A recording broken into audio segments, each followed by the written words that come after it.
Total എത്ര unit നമ്മൾ ഉപയോഗിച്ചിട്ടുണ്ട് 2 മാസത്തിനാണെങ്കിൽ ആ 2 മാസത്തിന് എത്ര യൂണിറ്റ് ഉപയോഗിച്ചിട്ടുണ്ടെന്ന് നമുക്ക് ബില്ലിൽ നോക്കിയാൽ മനസ്സിലാക്കാൻ പറ്റും. ഇതിനെ നമുക്ക് എന്ത് ചെയ്യാം, 60 കൊണ്ട് ഡിവൈഡ് ചെയ്യുക. 2 മാസത്തെ ബില്ലാണെങ്കിൽ 60 കൊണ്ട് ഡിവൈഡ് ചെയ്ത് കഴിഞ്ഞാൽ കിട്ടുന്ന എമൗണ്ടിനെ 4 കൊണ്ട് ഹരിച്ചു കഴിഞ്ഞാൽ, അതായത് 1 കിലോ വാട്ടിന് 4 യൂണിറ്റ് എന്നുള്ളതാണ് ശരിക്ക് ഇതിൻ്റെ പ്രൊഡക്ഷൻ്റെ ഒരു ശരാശരി കണക്ക്.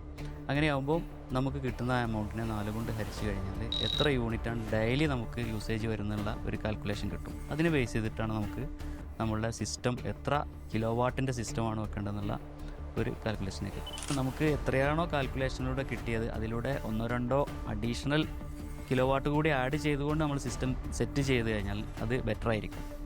കാരണം അഡീഷൻസ് ആയിട്ട് നമുക്ക് ചിലപ്പോൾ 1-2 AC ആഡ് ചെയ്യേണ്ടി വരാം. സ്കൂട്ടറോ ഇലക്ട്രിക് സ്കൂട്ടറോ അങ്ങനെ എന്തെങ്കിലുമൊക്കെ ഉപയോഗിക്കേണ്ടി വന്നു കഴിഞ്ഞാൽ പിന്നെ ബില്ല് വരുന്ന ഒരു സിറ്റുവേഷൻ ഒഴിവാക്കാൻ നമുക്ക് അത് ഉത്തമമായിരിക്കും.